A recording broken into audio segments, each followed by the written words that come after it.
Hello and welcome to Ask the Mayor on WFIU. I'm Joe Wren. This is a special Ask the Mayor. This is the only city on our show that has a contest in the general election on November 7th. And I have, we have Republican facing Democrat candidate Brandan Sakbun for the Terre Haute Mayor. And I'm with Terre Haute Mayor right now, Duke Bennett. Hi, thanks for having us. Appreciate it. Great to be here.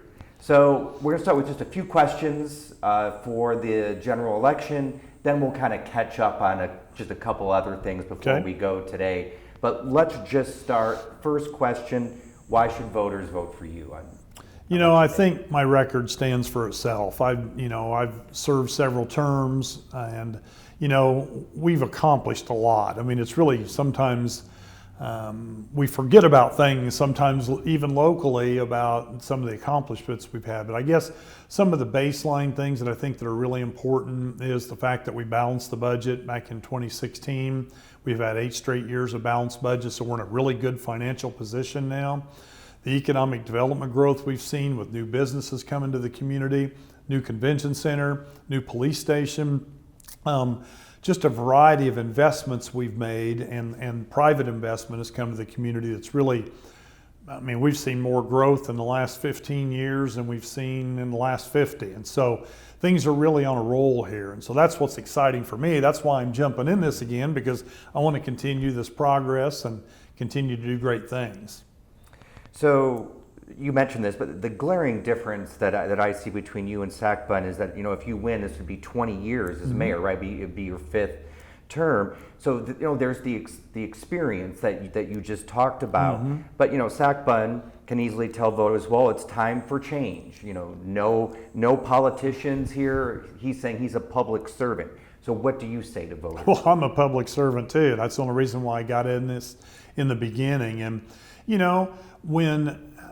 when the time to go away is, I think. Most people would know that. Or the voters can always tell us, every 4 years when it's time for a change. There's no term limits in municipal government in Indiana. And so it's been that way from the beginning. And, there's a lot of mayors that served a lot longer than me across the state. And so I don't feel like I've been here too long at all. We're just really ramping up to get great things done because we had to get our finances in order, got through COVID, obviously. There's a lot of things that have happened along the way that now we're positioned really well. Now's the time not for change, but to get these things done and roll these things out. And so that's the only reason why I'm running again, is because it's all the hard work we've put into this. Now it's time to deliver. And so I'm excited about this. Something I saw at a recent debate that you two had, Sakbun saying Terre Haute's population has been decreasing since 2010, about 4%. You've said the city has seen tremendous positive growth and opportunities. Is the city losing people? Well, we're losing a few people. So over the last 20 years, we're down 1,071 over 20 years. But ISU's enrollment's down about 5,000 people. So if you just look at that, we're not really losing anybody, The university is. And so we're pretty flat. Generally speaking, I would say that. But we've seen a lot of growth in other areas. So maybe it's not people who are living in the city, but the growth, economic development growth, and some things that we've done as local government. We're setting the stage then to hopefully turn that population thing around. It's not all about the population. Obviously, we'd love to see more people, no question about that. We need our pool to be bigger here to fill jobs, but our goal has been to improve the quality of life, improve the quality of place that will lead to population growth. And so we're on track to make that happen. So now you say you have many projects you want to wrap up, so if voters back you up, what are just a couple of those priorities going into next year? There's a couple that are really big. There are 2 areas, I guess. One is parks. We've just put out to bid our Ray Park project. We're excited about that. Soon to be bidding out our Hertz Rose project. And then early next year, our first phase of Fairbanks Park project. As we talked in our CIB meeting last week, we're going to improve the Deming Park pool. So that'll hopefully go to bid next summer. So construction can begin at the end of next swimming season. The overpass at 13th and 8th Avenue is a huge win for the community, and it's taken a little longer to get us there because some federal approvals and things like that. NDOT's controlling that project and not us, so we're at the mercy of the system. But we're going to get that overpass started. And so you know, those are just a few of the things, but we have a lot of just from paving to other road projects that we're doing, and just, you know, you have a plan that you put in place and you have to be able to fund that plan. And so now we're in a position to be able to do a lot more funding than we've ever been able to do. And we'll have new casino revenue coming in next year too. That's going to give us even more opportunity.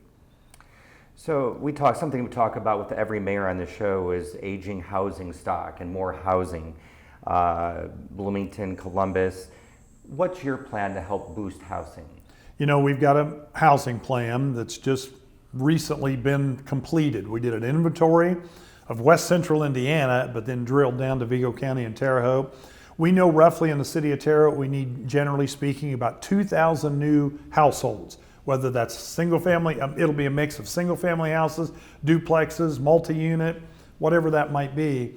But we need new houses. We need new places for people to live. And so just last week, the City Council approved $5 million to go into the fund to be able to help developers to build these homes. The county committed $5 million. We've got $900,000 left in the ready funds for housing. And so I would expect next spring we're going to see a tremendous push then to get these builders to build houses and then do that over the next few years. It's been a tough one. There hasn't been any way to incentivize them. ARPA funds are allowing us to do that in the ready funds. It wouldn't be funds that we would normally have available to us.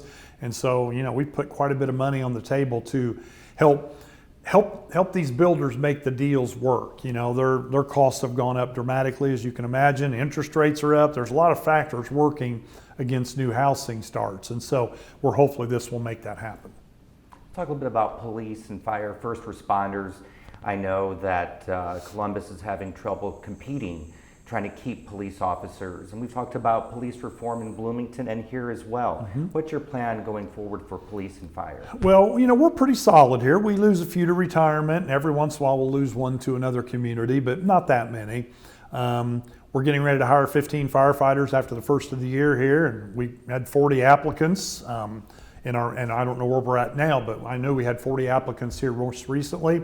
In our police department, we have applicants. So we're getting people to fill these positions, but it's a tougher challenge, you know. We've got to continue to pay more. We've got to continue to make sure we invest in the equipment and the technology and the things they need to do their job. We've done a lot of that, but you got to keep doing that. You have to make sure this work environment is competitive with others so we don't lose people to other communities. So I feel like we're doing okay. We need to do better and do more in the future as we move forward, but we're holding our own with being able to fill positions. Then how about just market rate pay for city employees Mm-hmm. too, especially with the new budget coming up? Yeah, so we're giving 3% raises next year. That's what we'd already negotiated with all of our unions. Everybody else will be getting those 3% raises. And then we haven't looked beyond that too much other than what's in our existing contracts, but our goal will be to raise them as much as we can. You know, it's hard to keep up with that cost of living right now. Things cost a lot more, and inflation is hitting everybody. And so we're going to have to continue to do what we can and squeeze as much out of the budget to be able to give those raises and keep these good folks that work for the city of Terre Haute. In terms of the election, just a closing statement for voters from you. You know, I think I feel really good about what we've done to keep crime down, to be able to build the things out from an infrastructure perspective, the economic development side of things, our quality of life initiatives with our community plan. Everything's working really well right now. And so I would ask the voters to give me another 4 years to help roll out a lot of the things that we've been planning for the last 3 or 4 years. Now we have the funds to do that beginning in 2024. I'd love to be able to ride that wave out and be able to do so many more things in our community. You know, experience does matter. It really does. And I have a tremendous amount of professional experience in my 2 previous careers and in this one that has helped me be successful as mayor. And I just ask people, 1, to get out and vote. You just need to vote. We really need everybody to do that. But 2, I would love your support just because I really feel like we're moving in a great direction. We have a tremendous amount of momentum, and I'd love to be able to continue to do this.